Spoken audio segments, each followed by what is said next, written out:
India-Cambodia relations go back to the 1st century AD when Hindu and Buddhist religious and cultural influences emanated out of India to various parts of Southeast Asia. Cambodians are today predominantly Buddhist but retain a strong influence of Hindu rituals, idolatry and mythology. The pervading influence of Hinduism, Buddhism and Indian architecture are borne out by the magnificent structures at Angkor Wat, Angkor Thom, Bayon, Ta Prohm and other religious and historical sites in Cambodia. India-Cambodia bilateral relations are warm and cordial. In the 1950s, India was associated with the International Control Commission on Indochina. After the collapse of the Khmer Rouge regime, India recognized the new government and reopened its embassy in Phnom Penh in 1981 when much of the world shunned Cambodia. This factor, along with India's association with the Paris Peace Accords and the finalization in 1991, is fondly remembered by the Cambodian leadership. India also committed military and non-military personnel for the conduct of the UN TAC-sponsored elections in 1993. India was one of the original contributors to UN demining operations in Cambodia. The government of India also responded to an appeal by Cambodian government to undertake the conservation of the famous Angkor Wat temple during the period from 1986 to 1993 at a cost of $4 million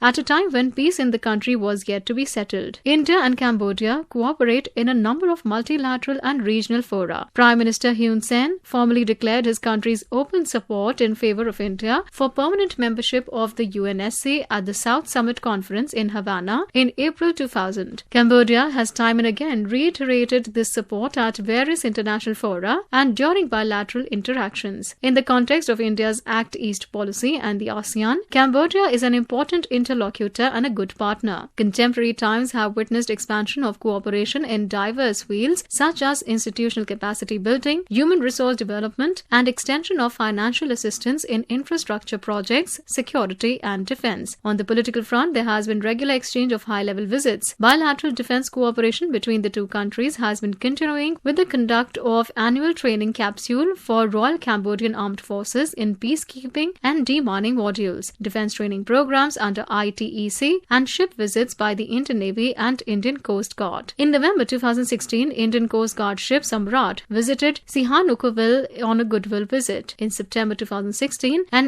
MOU was also signed by both the sides to promote parliamentary exchanges in the administrative branch and to jointly promote human resource development through exchange of experiences, knowledge, expertise, and study visits. Prime Minister Narendra Modi has held several meetings with Mr. Hun Sen, Prime Minister of Cambodia. The two leaders have had discussions on the entire range of bilateral issues, including cooperation in the fields of trade and investment, human resource development, defense and security, development, cooperation, connectivity, post-pandemic economic recovery, and people-to-people ties. They expressed satisfaction at the pace of bilateral cooperation. Prime Minister Hun Sen has emphasized on the importance Cambodia attaches to its relations with India. Prime Minister Modi reciprocated the sentiment and has stressed Cambodia's valued role in India's Act East policy. The leaders have regularly reviewed the robust development partnership between both the countries, including capacity building programs and quick impact projects under the Mekong-Ganga Cooperation Framework. Prime Minister Modi highlighted the historical and civilizational links between the two countries and expressed his happiness at India's involvement in restoration of Angkor Wat and Preah Vihear temples in Cambodia, which depict the cultural and linguistic connect between the two countries. Prime Minister Hun Sen thanked India for providing 3.25 lakh doses of Indian-manufactured Covishield vaccines to Cambodia under the Quad Vaccine Initiative. The two leaders also complimented each other on the 70th anniversary of the establishment of diplomatic relations between India and Cambodia that is being celebrated this year. As part of the celebrations, Prime Minister Modi has invited the King of Cambodia and Queen Mother to visit India at a convenient time. Prime Minister Modi also congratulated Cambodia on assuming the chairmanship of ASEAN and assured India's full support and assistance to Cambodia for the success of its chairmanship.